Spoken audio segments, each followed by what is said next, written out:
Похищенного в Крыму Эрвина Ибрагимова вспоминают в Киеве. В Украине стартовал 10-й марафон написания писем, организованный Amnesty International.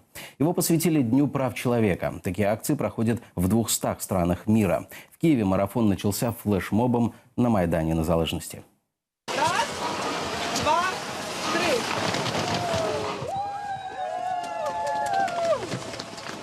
50 желтых зонтиков как символ надежды и защиты. У главного отделения почты на Майдане Незалежности в Киеве собралось около сотни активистов. В огромный конверт собирают письма поддержки.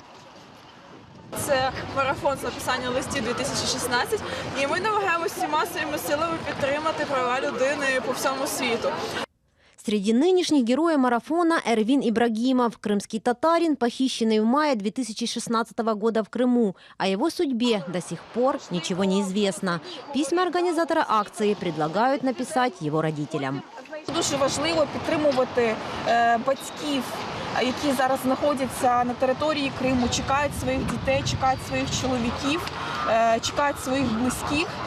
Еще одна цель марафона – это обращение к руководству государств, где, по мнению активистов, больше всего нарушают права человека. Це петиція до де-факто влади Криму про те, що ми закликаємо провести ефективне і неупереджене розслідування його зникнення.